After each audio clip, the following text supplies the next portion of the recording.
I leaned against the damn kitchen counter, staring at the stack of bills in one hand and the grocery list in the other. The math didn't add up. Again. Lily's shoes were falling apart.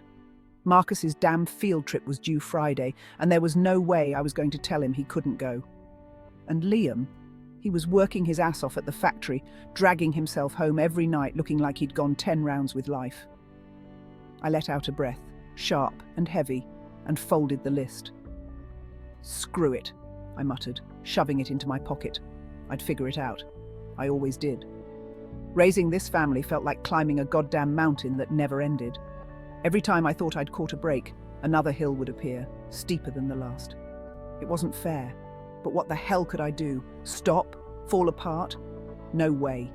If I didn't keep moving, if I didn't keep climbing, we'd all go tumbling down. Lily came tearing into the kitchen then, her laugh loud enough to crack through my frustration. She had a cardboard tube in her hand, waving it like a sword. "Mom, I killed the bad guys!"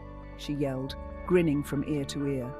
Marcus was behind her, stomping and roaring like the dragon she claimed to have slayed. "You didn't kill me yet!" he bellowed. For a moment, I just watched them, their chaos filling the room. And damn it, I couldn't help but smile. They had no idea how hard this was. They didn't see the sleepless nights, the unpaid bills, the meals that barely stretched far enough. But I didn't want them to. That night, after everyone was finally in bed, I sat at the edge of mine, my head in my hands.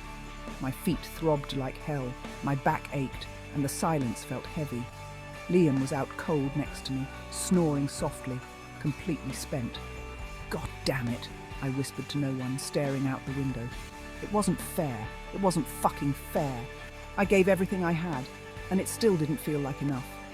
But then, I thought about what Marcus had said at dinner, his mouth full of spaghetti, and that stupid sweet grin on his face. "Mum, you're like a superhero. You save the day every time." I'd laughed it off at the time, but now his words hit me hard. A superhero? Shit. Most days I felt like a wreck barely holding it together. But maybe the kid was onto something. Because every goddamn step up this mountain, the late shifts, the scraped-together dinners, the tears I hid in the bathroom, had made me stronger. And maybe that was the point. I wasn't just climbing for them. I was climbing for me, too. The mountains hadn't broken me. They'd built me. And as I stared at those stars, exhausted but alive, I realized that all this shit, the hard days, the fights, the laughter, was shaping me into someone who could take it all and still stand. "Superhero, my arse," I muttered, shaking my head, but as I lay down and pulled the blanket over me, I couldn't help but smile.